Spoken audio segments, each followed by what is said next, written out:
Assalamualaikum warahmatullahi wabarakatuh. Hi everybody, how are you? I hope you are fine. Welcome to English class with me, Miss Dian Pitaloka. Before we start our study, say basmalah together. Bismillahirrahmanirrahim. Alright, today we are going to talk about pronoun.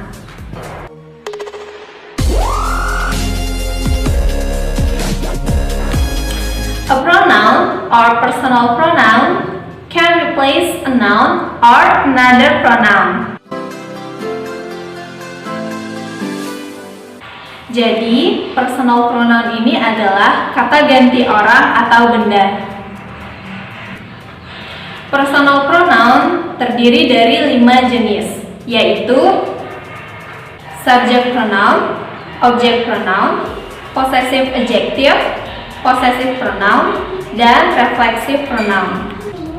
Untuk lebih jelasnya, I will explain to you one by one. Let's check it out. The first is subject pronoun. Adalah kata ganti yang memiliki posisi sebagai subjek atau pelaku dalam sebuah kalimat.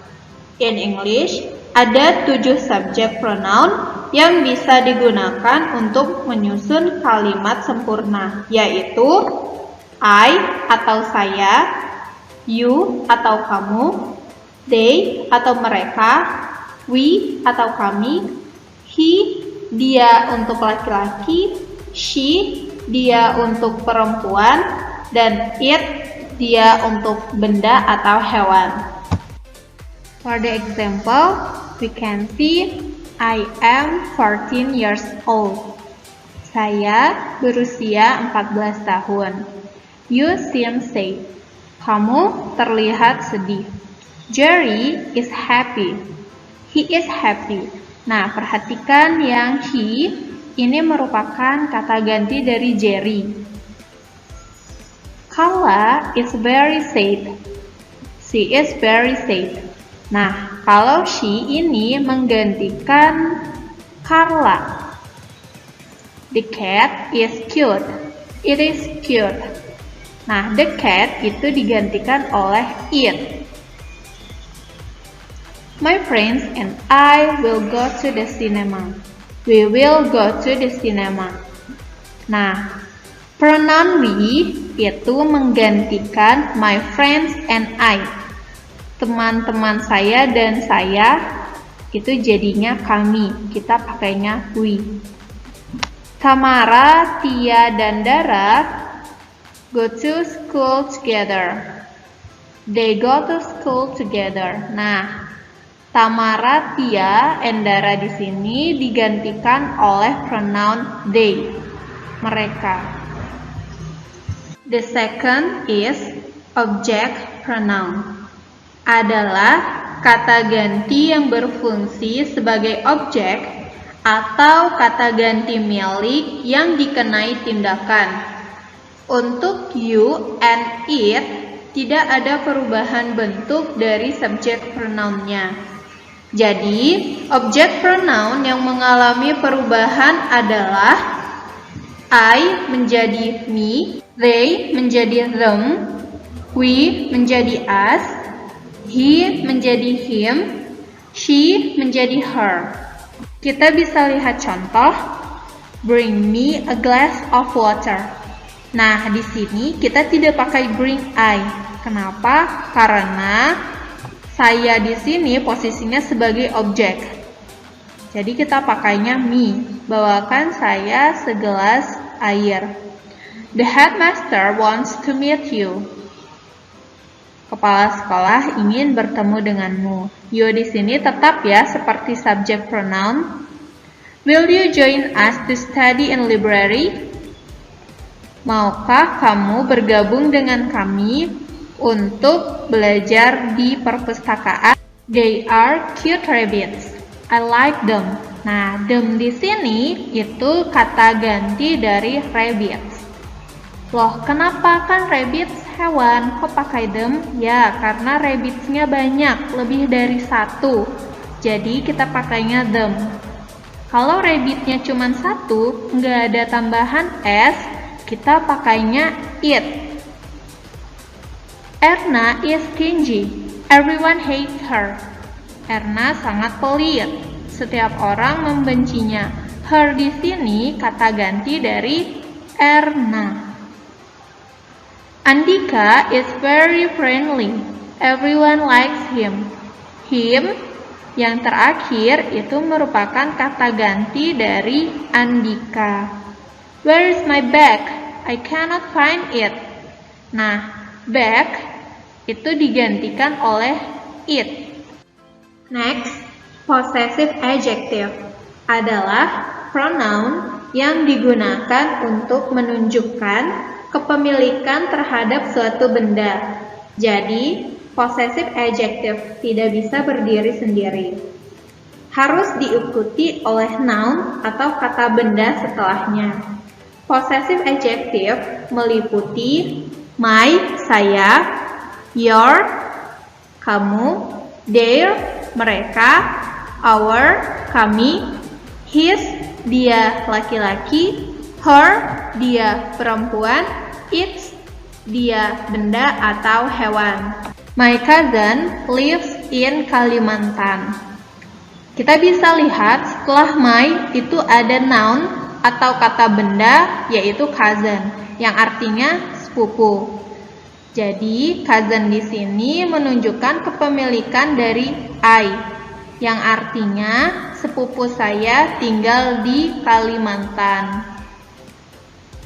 I came to your house yesterday. Your menunjukkan kepemilikan dari house. Jadi artinya saya datang ke rumahmu kemarin. They have a big class, but their class is ruined because of earthquake. Kita bisa lihat possessive adjective-nya adalah their. Dan di depan their itu ada noun, yaitu class. Jadi, there di sini menunjukkan kepemilikan dari kelas. We have a uniform. Our uniform is blue and white. Possessive adjective-nya adalah our. Dan setelah our itu ada kata benda, yaitu uniform. Jadi, our di sini menunjukkan bahwa uniform atau seragam ini milik kita. Salman has an uncle. His uncle is a farmer. Nah, his di sini menunjukkan kepemilikan dari uncle, pamannya. Nya siapa? Salman maksudnya ya.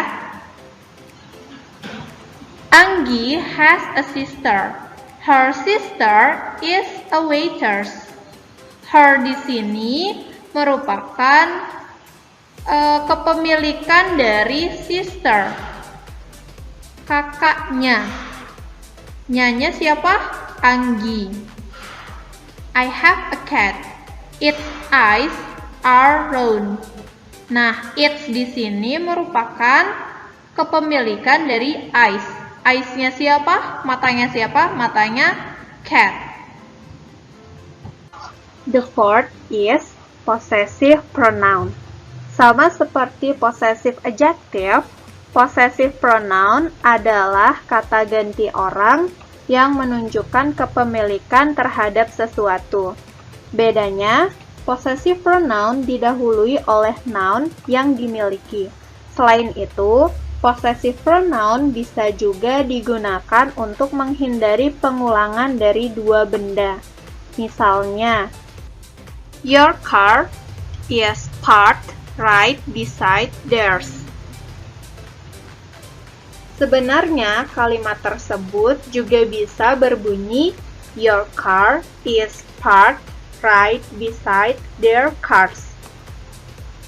Possessive pronoun terdiri dari mine yang artinya milik saya, yours milik kamu, theirs milik mereka, ours milik kita, his milik dia laki-laki, dan hers milik dia perempuan. Nah, kalau it di sini tidak digunakan. For the example, we can see this is my bag. The bag is mine. Nah, mine di sini menunjukkan kepemilikan dari tas. Don't be afraid to take it. The food is yours. Jangan takut untuk mengambil itu. Makanannya milik kamu. Jadi, yours di sini merupakan kepemilikan dari food. Their car is slow. The car is theirs. Nah, theirs di sini kepemilikan dari car yang jalannya sangat pelan. Our bird is noisy. The bird is ours. Nah, maksudnya di sini adalah ours di sini maksudnya adalah kepemilikan dari burung. This car and motorcycle are his, not mine. Nah, maksudnya adalah mobil dan motor miliknya, bukan milik saya. This is Maya's chair. The chair is hers. Ini adalah kursi Maya.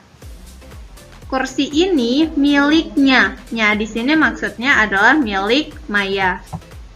The last reflexive pronoun adalah kata ganti orang yang digunakan untuk merujuk sesuatu ke diri sendiri.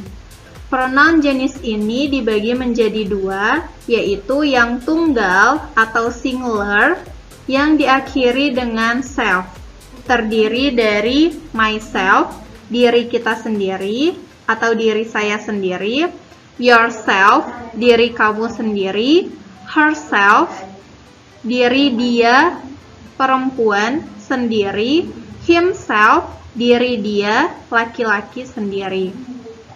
Sementara itu yang jamak atau plural terdiri dari yourselves, themselves, ourselves. Nah, pasti pada nanya ya, kenapa your-nya ada dua? Ya, your yang pertama itu singular bentuknya, hanya satu orang, kamu, satu orang. Sedangkan yourselves di sini bentuknya banyak, kamu atau kalian. Kalian di sini tuh banyak, lebih dari satu orang. Jadi kalau yang singular hanya akhiran self dan yang plural akhiran selves. Okay, we can see the example. I told myself to be patient. Nah, di sini myself ini menunjukkan bahwa diri saya sendiri. Saya berkata kepada diri saya sendiri untuk sabar. Do you cut your hair by yourself? Apakah kamu memotong rambutmu oleh kamu sendiri? The students can take care of themselves. Siswa dapat menjaga diri mereka sendiri. We don't have to go out. We can fix dinner ourselves. Kami tidak dapat pergi keluar. Kami dapat membuat makan malam kami sendiri. He hurt himself by hitting the wall. Dia menyakiti dirinya sendiri dengan memukul ke tembok. She cooked by herself. Dia masak oleh dirinya sendiri. The dog threw itself in garbage. Berikut adalah tabel dari personal pronoun. Di sini sudah ada 5 jenis personal pronoun, yaitu subject pronouns, object pronouns, possessive adjectives, possessive pronouns, dan reflexive pronouns. Lalu berubah menjadi your di possessive adjectives, dan berubah menjadi yours di possessive pronouns, dan di reflexive pronouns menjadi yourselves. Lihat bedanya antara second person singular and second person plural. Bedanya hanya di reflexive pronouns, yaitu beda akhiran antara self dan selves. And the last, third person plural. Nah, ini di subject pronoun itu ada they, berubah menjadi them, berubah lagi menjadi their yang harus diikuti oleh kata benda, dan berubah lagi menjadi theirs, dan terakhir their selves. Yang pertama, first person singular atau orang pertama tunggal, yaitu orang yang sedang berbicara. Di subject pronouns ada I, object pronouns berubah menjadi me, possessive adjective berubah menjadi my yang harus diikuti oleh kata benda, possessive pronouns mine, reflexive pronouns menjadi myself. Yang kedua ada second person singular atau orang kedua tunggal. Di subject pronouns itu ada you, object pronouns tetap you, possessive adjectives menjadi your yang harus diikuti oleh kata benda, possessive pronouns menjadi yours, reflexive pronouns menjadi yourself. Nah, second person singular ini adalah orang yang kita ajak bicara. The next ada third person singular. Nah, ini adalah orang ketiga tunggal yang male, yang laki-laki, orang ketiga tunggal laki-laki. Di subject pronoun itu he berubah menjadi him, his, tetap his di possessive pronouns, dan di reflexive pronouns menjadi himself. Next, ada third person singular, female. Nah, ini orang ketiga tunggal yang berjenis kelamin perempuan. Di subject pronouns ada she, object pronouns berubah menjadi her, di possessive adjectives tetap her, possessive pronouns menjadi hers, dan herself di reflexive pronoun. Nah, yang selanjutnya ada third person singular, neutral. Nah, orang ketiga tunggal ini biasanya digunakan untuk benda atau hewan, yaitu it. Di object pronouns tetap it, di possessive adjectives berubah menjadi its, dan di possessive pronouns itu tidak digunakan. Lalu di reflexive pronouns berubah menjadi itself. Nah, orang ketiga tunggal ini kita biasa artikan sebagai orang yang sedang kita bicarakan. Lanjut ke first person plural. Nah, ini orang pertama jamak. Jamak ini artinya banyak. Nah, di sini ada we di subject pronouns, berubah menjadi us, berubah menjadi our di possessive adjectives, dan berubah menjadi ours di possessive pronouns, dan ourselves di reflexive pronouns. Selanjutnya second person plural. Nah, di sini orang kedua jamak. Sama-sama you, tapi you di sini jumlah orangnya banyak, lebih dari satu orang. Di subject pronouns tetap you, object pronouns tetap you. Okay, everybody, I think enough for the explanation about pronoun atau kata ganti orang atau benda. Semoga penjelasan dalam materi ini dapat menambah wawasan kita. Before we end our lesson, say hamdalah together. Alhamdulillahirabbil alamin. I'm sorry for my mistake. See you next time. Wassalamualaikum warahmatullahi wabarakatuh.